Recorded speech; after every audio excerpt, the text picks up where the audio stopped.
My family didn't like me, and my friends' parents adopted me. But what they wrote in their will shocks everyone. You ever have one of those moments where your phone rings and you just know your life is about to get complicated? That was me a month ago. I was sitting on my couch, half watching some random show on Netflix while mindlessly scrolling through my phone when it started ringing. I glanced at the screen and froze. It was my mom. Now, my mom never calls, ever. At first, I thought maybe she dialed me by accident, so I let it go to voicemail. But then it rang again. And again. 3 calls in a row. Then a text from my dad, which was even weirder because I couldn't remember the last time he actually reached out to me. "We need to talk. Call us back ASAP. It's about family." That's when I knew something was up. Because, let me be clear, my family never really considered me part of the family. Not in any way that mattered. Growing up, my older brother Adam, 31 million, was the golden child. He was the one who could do no wrong, the one my parents bragged about to anyone who would listen. Me? I was just there. If Adam got a B on a test, they'd act like he was a genius. If I got straight A's, silence. If he made the football team, they threw a party. If I won a regional science fair, barely a nod. After years of trying and failing to get their attention, I just stopped. Instead, I started spending more time at my best friend Noah's house. His parents, Mr. and Mrs. Carson, were nothing like mine. They actually asked how my day was. They noticed when I was upset. They made sure I had a plate at dinner, and they never made me feel like I was an outsider. I don't even remember when it started exactly, but at some point, I just never really went home anymore. By the time I was 17, I had basically moved in with them. My parents barely noticed, or if they did, they never said a word. Fast forward to now, Mr. and Mrs. Carson passed away last month in a tragic accident. It completely wrecked me. They had been more of a family to me than my own parents ever were. Noah and I leaned on each other through the grief, but nothing could prepare us for what happened at the will reading.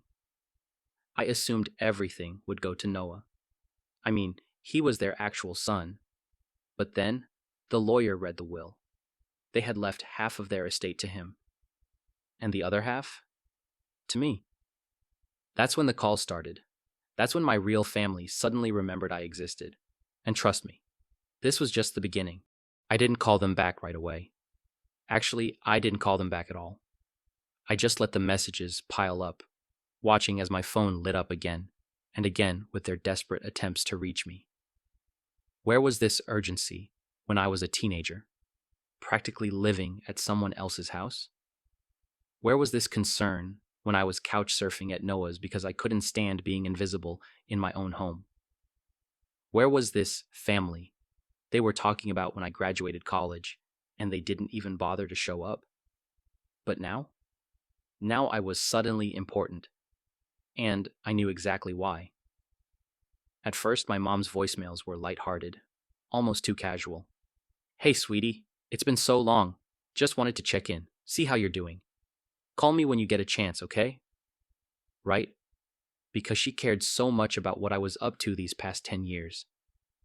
When I didn't respond, the guilt trip started. Her voice got softer, more wounded. "I don't understand why you're ignoring us. We're family. You know we've always loved you, right?" That one actually made me scoff. Loved me? When? When they let me fade into the background while Adam got everything? When they never once checked to see why I spent every waking second at Noah's? If that was love, then I must have missed the memo. Then, finally, my dad left a voicemail. And unlike my mom, he didn't bother with fake pleasantries. His voice was stern, all business. "Listen, son, this isn't a game. We need to talk about what's happening. You don't just turn your back on family." Family. That word almost made me laugh. For years, I was nothing more than a shadow in their house. I had moved in with another family, and they barely noticed. I put myself through college without a dime from them, and they never checked in. And now, suddenly, I was important enough to be calling them back? Of course, I knew exactly what had changed. They had found out about the inheritance. I wasn't sure how they figured it out so fast, but I should have seen it coming. The Carsons weren't billionaires or anything, but they were very comfortable. They owned a thriving business, a beautiful home, and a hefty amount in savings. And when the will was read, they left half of everything to Noah, and the other half to me. It was shocking, even to me. I had never asked them for anything, never expected anything, and yet, in their eyes, I was their son just as much as Noah was. That realization hit me hard, because all my life, I had convinced myself that I wasn't worth fighting for, that I wasn't worth loving. But they saw me. They always saw me. And now, my birth family saw me too, but not for the right reasons. It wasn't about love. It wasn't about them suddenly realizing they had failed me. It was about money. And I had a feeling things were about to get ugly. I ignored their calls for almost a week. Not just out of spite, though, yeah, maybe a little, but because I wanted to see just how far they would go. Would they actually make an effort to reconnect? Would they bring up something, anything, that wasn't about money? Of course not. By day 5, my voicemail was full. My mom's messages had gone from casual check-ins to full-blown theatrics. One in particular made me roll my eyes so hard I thought they'd get stuck. I just don't understand, sweetheart. We're your family. Why are you treating us like this? I've always loved you, and this is breaking my heart. Always loved me? When? When I spent nights at the Carsons' house, and she didn't even ask where I was? When she let Adam get away with everything while I was treated like an afterthought? Spare me. Then there was my dad. He wasn't one for emotional manipulation. His strategy was straight up commanding me, like I still owed him something. You need to call us back, son. We need to talk about what's fair. That word, fair, made me laugh out loud. Because if there was one thing my life never was, it was fair. Adam got everything. I got scraps. Adam got their support. I got ignored. And now, suddenly, my dad cared about fairness? Yeah, okay. And then, Adam himself reached out. Now, Adam and I were never close. I stopped trying to bond with him when I was a kid because it was clear where I stood. He was the star, the golden boy, the one my parents invested in. I was just there. The only time Adam paid attention to me was when he needed something. And judging by the fact that I hadn't heard from him in years, I had a strong feeling he needed something now. My phone buzzed with a text. Adam. Hey man, long time no talk. Heard about the Carsons. Crazy stuff. Hope you're doing okay. I stared at the screen, feeling my stomach twist. Adam had never, not once, asked how I was doing. Not when I moved out. Not when I graduated college alone. Not when I was struggling to build a life without our parents' help. But now? Now he cared? I didn't even have time to process it before another message popped up. Adam. So, listen. Mom and Dad told me about the will. Wild, right? Anyway, we should meet up. Grab a drink. Catch up. I think we need to have a serious talk about what's best for the family. There it was. No, sorry for your loss. No, how are you holding up? Just straight to the money. I clenched my jaw, my grip tightening on my phone. I don't know what pissed me off more. The fact that they were so predictable, or the fact that some small, pathetic part of me still wished they actually cared. But they didn't. They never did. This wasn't about reconnecting. This wasn't about fixing the past. This was about them getting their hands on what they thought they were entitled to. I took a deep breath, exhaled slowly. I wasn't about to roll over and let them manipulate me, but I was curious. Curious just how far they were willing to go. So I decided to play along. Me. Sure. Let's meet up. I had no intention of giving them a single cent, but I did want to hear exactly what kind of bullshit they were about to pull. I agreed to meet Adam at a local bar, not because I actually wanted to see him, but because I wanted to hear exactly how far he'd go. Would he at least pretend to care? Would he act like this was about more than just money? I wasn't holding my breath. I got there first, choosing a booth in the back where we wouldn't be overheard. If this was going to turn into a full-blown manipulation attempt, I didn't need an audience. 5 minutes later, Adam walked in, looking way too confident for a guy who hadn't spoken to me in years. "Man, it's been forever," he grinned, clapping me on the back like we were old buddies. "You look good." I just gave him a curt nod. I wasn't about to play along with whatever act he was putting on. "Yeah," I said flatly. "Been a while." He sat down across from me, ordered a beer, and wasted no time getting to the real reason he was here. "So, listen," he started, rubbing his hands together like some sleazy, used car salesman. "Mom and Dad told me about the whole will situation. Crazy, right? I mean, who would have thought the Carsons would do something like that?" I shrugged, keeping my face neutral. "They saw me as family." Adam chuckled, shaking his head like I just said something ridiculous. "Yeah, man, I get it. You basically lived with them. But half their estate? That's a lot. And, you know, it's kind of complicated, right?" There it was. I let him keep going. I wanted to hear exactly how he planned to spin this. "Mom and Dad are really struggling right now," he continued, putting on his best concerned voice. "They weren't expecting this. And, honestly, you don't need all that money, right? I mean, you don't even have a family to support. It just makes sense to—" "Let me guess," I cut in, tilting my head. "It just makes sense to give some of it to you?" Adam sighed, acting like I was being unreasonable. "Not just me. Mom and Dad, too.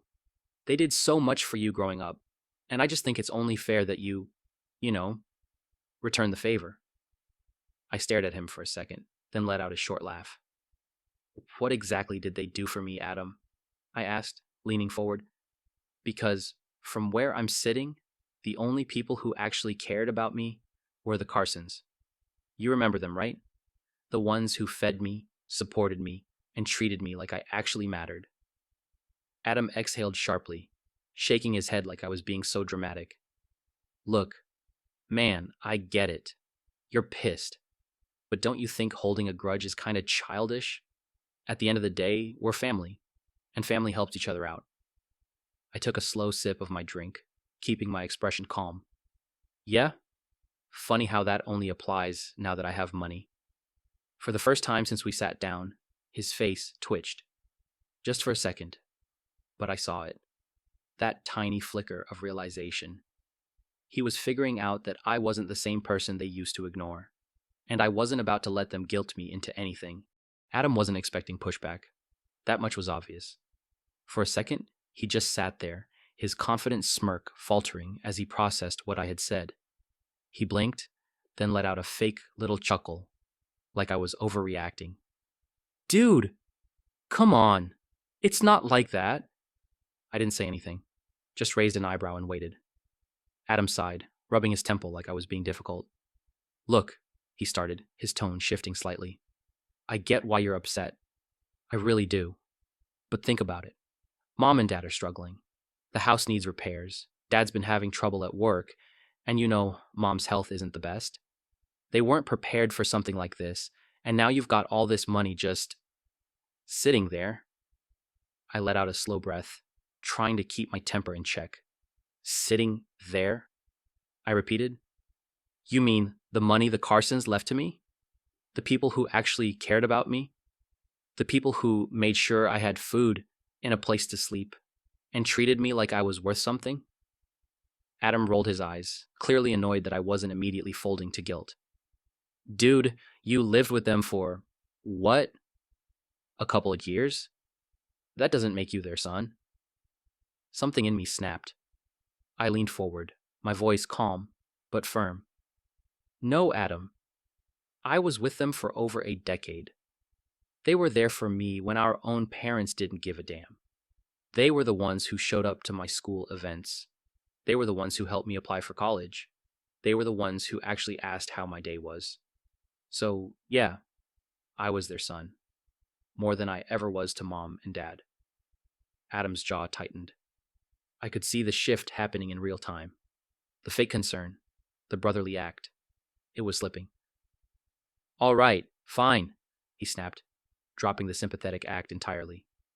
If you want to play it like that, let's just be real. You got lucky, all right? You latched onto some rich family, and now you're sitting on a pile of money that, let's be honest, you don't even deserve. There it was. The truth. He didn't think I deserved it. He didn't think I had earned anything. Because in his eyes, I was still the kid who didn't matter. I sat back, staring at him for a long moment. Then I smiled. A slow, calm, knowing smile. You know what, Adam? I said, grabbing my drink. I'm really glad we had this talk. His eyes narrowed. Oh, yeah? Why's that? I took a sip, then set my glass down. Because now, I don't feel guilty at all. And from the way his face twisted in frustration, I could tell. He knew he had lost. Adam sat there, gripping his drink so tightly I thought the glass might crack. His jaw twitched. His fingers drummed against the table, and for a split second, I thought he might actually lose it right there in the bar. Instead, he let out a sharp, bitter laugh. Wow. Okay. So that's how it is, huh? He shook his head, leaning back like I had personally betrayed him. You really think you're better than us now? I sighed, already exhausted. Adam, this isn't about being better than anyone. This is about the fact that you and mom and dad didn't give a single shit about me until you realized I had something you wanted. That's not true, he scoffed, but he wouldn't look me in the eye. Isn't it? I shot back. Tell me, when was the last time you texted me before you found out about the will? When was the last time mom and dad checked in on me? Hell, when was the last time any of you even acknowledged I existed? Adam opened his mouth, probably to come up with some excuse, but then he stopped, because he couldn't answer. We both knew the truth. They hadn't called, they hadn't texted, they hadn't cared. Not until I had something they wanted. The silence stretched between us. Finally, Adam let out another short laugh, but this time it was nastier, meaner. All right, fine. You want to be a selfish asshole? Go ahead, keep the money. But don't come crawling back when you realize you fucked up. I tilted my head, pretending to be confused. Fucked up how? Exactly? Dude, do you even know how much shit mom and dad are dealing with right now? He snapped. The house is falling apart. Dad's barely hanging on to his job. And mom, God, mom is sick. She needs help. But I guess that doesn't matter to you, huh? There it was. The final guilt trip. I felt a pang of something. Maybe guilt, maybe frustration. But I shoved it down. If mom is sick, that sucks, I said, my voice steady. But let's not pretend she ever gave a damn about me. And Dad? He made his priorities clear a long time ago. Adam's face twisted in anger. They're still our parents. No, I corrected. They're yours.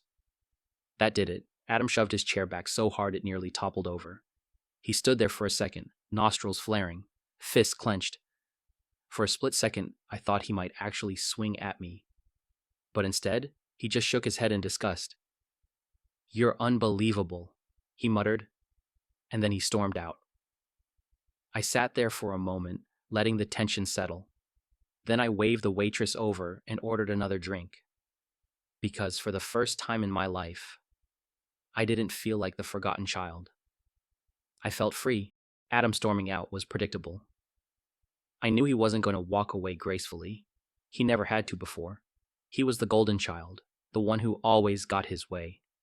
This was probably the first time in his life someone had told him no, and he couldn't handle it. I finished my drink, left some cash on the table, and walked out into the cool night air, feeling lighter than I had in years. But I also knew this wasn't over, and I was right. The next morning, I woke up to a wall of texts from my mom.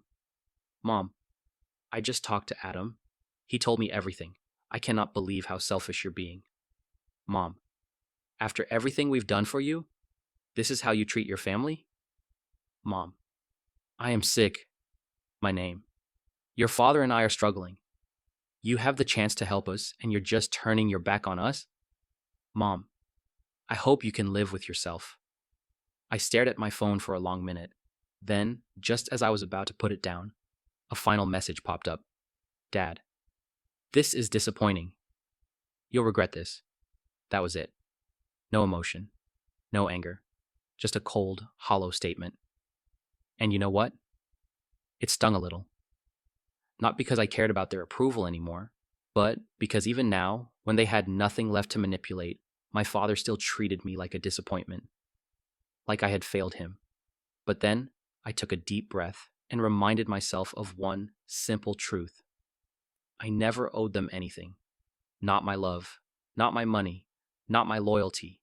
They had their chance. They wasted it. So I did what I should have done years ago. I blocked their numbers, deleted their messages, and finally let them go. And for the first time in my life, I wasn't the forgotten child. I was free.